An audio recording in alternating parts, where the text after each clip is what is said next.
നമ്മക്ക് പഞ്ചസാര തിന്നാലില്ലേ ക്രീമി കുടിക്ക.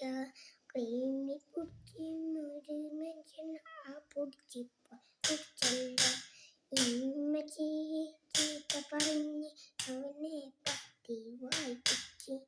ഇനി പഞ്ചസാര തിന്നണ്ട പറഞ്ഞല്ലോ. ഓനെ വീട്ടിൽ വന്നപ്പോൾ ഓന്റെ ഉമ്മ നിറ്റല്ലോ. ഓന് പെണ്ണിനെ കിട്ടിയല്ലോ. ഓന്റെ ഇമ്മക്ക് സബുറായല്ലോ. ഇമ്മ നിറ്റി ആരപ്പ സഹോദരനില്ലാരപ്പ